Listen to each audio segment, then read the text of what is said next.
Hello viewers, இன்னைக்கு நம்ம வீட்டு டேஸ்டி கிச்சனில் நம்ம பார்க்க போகிறது சாம்பார் சாதம். சாம்பார் சாதம்னாலே பெரியவங்களுக்கும் சரி குழந்தைங்களுக்கும் சரி ரொம்ப பிடித்தமான சாதம்.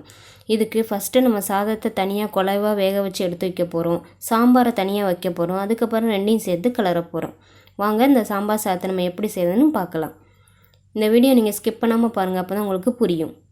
இதுக்கு நான் 200 கிராம் துவரம்பருப்பு எடுத்திருக்கேன். ஒரு கேரட்டு, 50 கிராம் பீன்ஸு, ஒரு சவ் 2 தக்காளி பழம், மல்லித்தழை கொஞ்சம், ஒரு 10-12 சின்ன வெங்காயம், 50 கிராம் அவரைக்காய், கொஞ்சம் கறிவேப்பிலை, 2 கத்திரிக்காய், ஒரு முருங்கைக்காய் வாங்கி அரிஞ்சு வச்சுக்கோங்க. 2 டீஸ்பூன் மல்லித்தூள், 1 டீஸ்பூன் மிளகாய்த்தூள், 1/2 டீஸ்பூன் மஞ்சள் தூள், தேவையான அளவு உப்பு எடுத்துக்கோங்க. அப்புறம் வறுத்து பொடி பண்ணுறதுக்கு 7 மிளகாய் வத்தல், தேங்காய் துருவல், 2 டீஸ்பூன் கடலைப்பருப்பு, 1 டேபிள் ஸ்பூன் மல்லி எடுத்துக்கோங்க. இதை எல்லாத்தையும் சேர்த்து வறுத்து பொடி பண்ணிக்கணும்.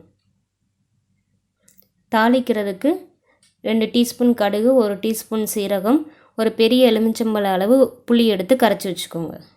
வானிலையில் ஒரு 3 டீஸ்பூன் எண்ணெய் விட்டுக்கோங்க. ஃபஸ்ட்டு நம்ம வறுக்கிறத வறுத்துடலாம். ஃபஸ்ட்டு மிளகாய் வத்தலை போட்டு வறுத்து எடுத்துக்கோங்க.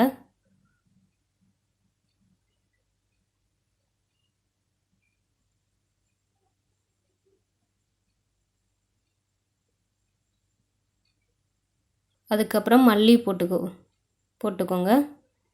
தனித்தனியாக வறுத்து எடுத்துக்கோங்க. ஏன்னா ஒவ்வொன்றும் ஒவ்வொரு ஹீட்டில் வறுபடும், அதனால் நம்ம தனித்தனியாக வறுத்து எடுத்துக்கலாம்.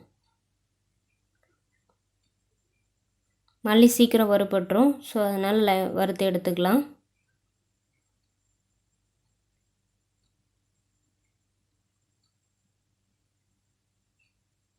அடுத்து கடலைப்பருப்பையும் போட்டு வறுத்து எடுத்துக்கோங்க.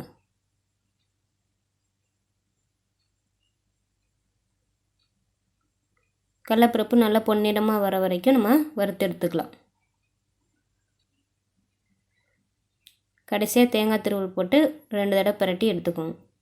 இதை நம்ம அரைக்க தான் போகிறோம், நீங்கள் தேங்காய் சில்லாவும் போட்டுக்கலாம்.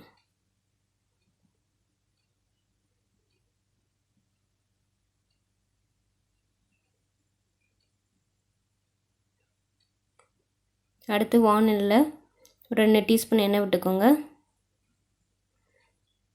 சின்ன வெங்காயத்தை போட்டு வதக்கிக்கலாம்.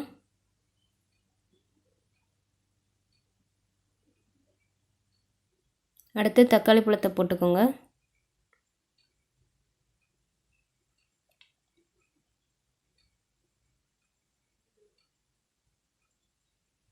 அடுத்து நம்ம அரைஞ்சி வச்சுருக்கிற காய்கறிகளை ஒவ்வொன்றா போட்டுக்கலாம்.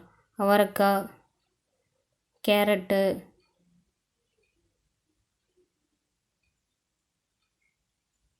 பீன்ஸு,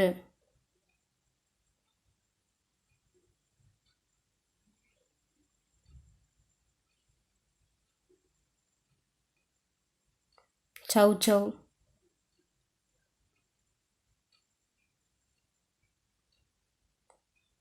இன்னும் பூசணிக்காய் இருந்தாலும் போட்டுக்கலாம். தண்ணி விடுற காய் எது போட்டாலும் சாம்பார் சாதத்துக்கு நல்லா டேஸ்ட்டாக இருக்கும். அதனால் அந்த மாதிரி காய்கறிகள் இருந்தால் அதையும் நீங்கள் சேர்த்துக்கலாம். அடுத்து முருங்கைக்காயும் போட்டுக்கோங்க. முருங்கைக்காயும் அதிகமாக போட்டால் நல்லா டேஸ்ட்டாக வரும். உங்களுக்கு 2 முருங்கைக்காயும் போட்டுக்கலாம் நீங்கள். அடுத்து 2 டீஸ்பூன் மல்லித்தூள், 1 டீஸ்பூன் மிளகாய்த்தூள், 1/2 டீஸ்பூன் மஞ்சள்தூள், தேவையான அளவு உப்பு போட்டு கிளறிக்கோங்க. நல்லா இப்படி கிளறினால காய்கறியில் எல்லாம் நமக்கு காரம் உப்பு எல்லாமே இறங்கிரும். ரெண்டாவது இதில் எல்லா காய்கறியும் நம்ம சேர்க்குறதுனால அது உடம்புக்கு ரொம்ப நல்லது. குழந்தைங்க காய்கறி சாப்பிட மாட்டேன்னு அடம் பிடிச்சாங்கன்னா இந்த மாதிரி நம்ம சாம்பார் சாதத்தோடு சேர்த்து கிளறி கொடுக்கும்போது இந்த காய்கறியோட சத்து எல்லாமே அந்த குழந்தைங்களுக்கு கிடைக்கும். குழந்தைங்களும் விரும்பி சாப்பிடுவாங்க. அப்புறம் பருப்பை நான் தனியாக வேக வச்சு வச்சுருக்கேன். 6 விசில் விட்டு வச்சுருக்கேன். இதில் கொஞ்சோண்டு சீரகம், மஞ்சள் தூள், பெருங்காயத்தூள் போட்டு 6 விசில் வச்சு எடுத்து வச்சுக்கோங்க. இதை இப்போ பருப்பை தனியாக ஒரு பாத்திரத்தில் எடுத்து கொட்டி வச்சுக்கோங்க. கொஞ்சோண்டு பருப்போடு இப்போ நம்ம வதக்கின காய்கறி எல்லாத்தையும் போட்டு நல்லா கிளறி விட்டுக்கலாம்.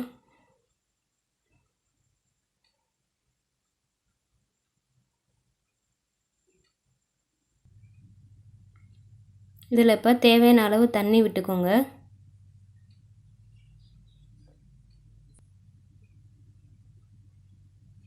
காய்கறிகள் முங்குற அளவுக்கு தண்ணி விட்டுக்கோங்க.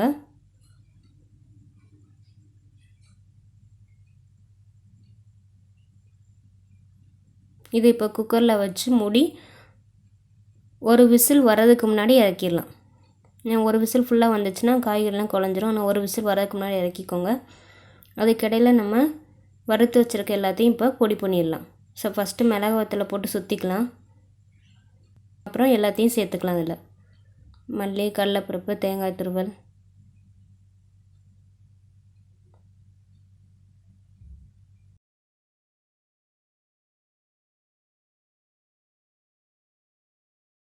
இது எல்லாத்தையும் சேர்த்து இந்த மாதிரி பொடி பண்ணி எடுத்து வச்சுக்கோங்க.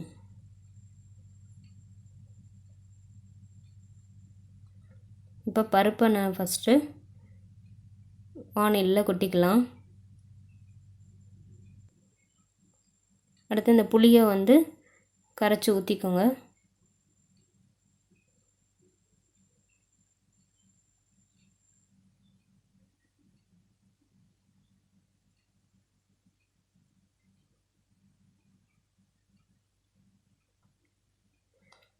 இப்போ வெந்த காய்கறி எல்லாத்தையும் இப்போ இதில் கொட்டிடலாம்.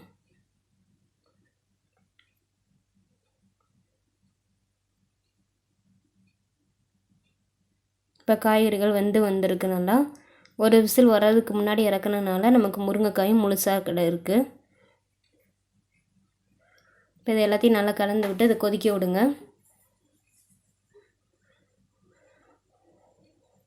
ஒரு கொதி வந்ததும் நம்ம வறுத்து பொடி பண்ணி வச்சுருக்க பொடியை இதில் போட்டுடலாம்.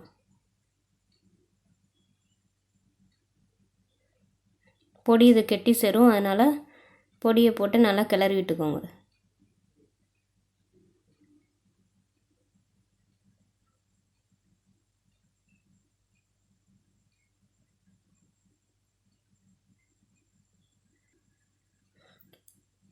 தண்ணி விட்டுக்கோங்க. சாம்பார் நல்லா தண்ணியாகவே இருக்கட்டும். அப்போ தான் நம்ம சாதத்தோடு போட்டு கிளறும் போது நமக்கு கொஞ்சம் கிரேவி மாதிரி கிடைக்கும். இதுக்கிடையில் நம்ம வாணலியில் ஒரு 3 டீஸ்பூன் எண்ணெய் விட்டுக்கோங்க. எண்ணெய் காஞ்சதும் 2 டீஸ்பூன் கடுகு,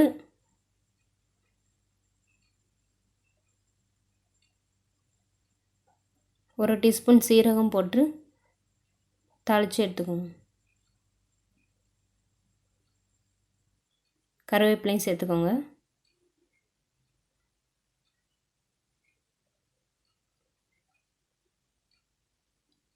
இப்போ தாளித்தது இதில் கொட்டிடலாம். கடைசியாக தாளித்து கொட்டினோம்னா சாம்பார் நல்லா வாசமாக இருக்கும். அதனால் தாளித்து கொட்டிடுங்க.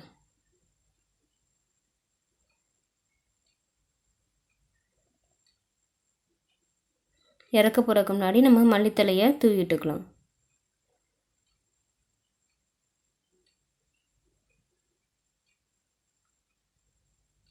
அதோட கூட ஒரு 2 டீஸ்பூன் நெய் விட்டுக்கோங்க. அப்போ சாம்பார் நல்லா வாசமாக இருக்கும் நமக்கு. பார்த்திங்கன்னா இந்த மாதிரி தண்ணியாகவே வச்சுக்கோங்க. அப்போ தான் சாதத்தோடு கிளறும் போது அது கரெக்டாக இருக்கும்.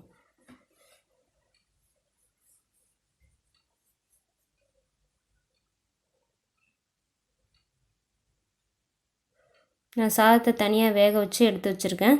அதை நல்லா மசிச்சு விட்டுக்கோங்க. நம்ம எப்படி தயிர் சாதத்துக்கு பிசையுமோ அது மாதிரி நல்லா மசிச்சு பிசைஞ்சுக்கோங்க.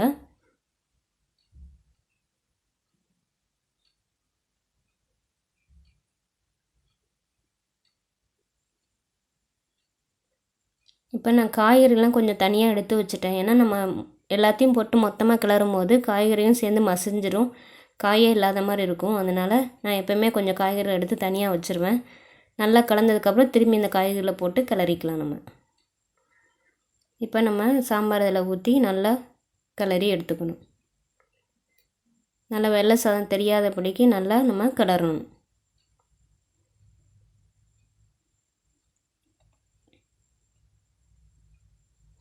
கடைசியாக நம்ம இந்த காய்கறிகளையும் போட்டு கிளறிக்கலாம். வெள்ளையாக நம்ம தெரியாத அளவுக்கு இதை கிளறணும். நல்லா கிளறினா தான் நமக்கு சாம்பார் சாதம் நல்லா டேஸ்ட்டாக இருக்கும். அதனால் வெள்ளை சாதம் தெரியாத வரைக்கும் நம்ம கிளறி எடுத்துக்கணும்.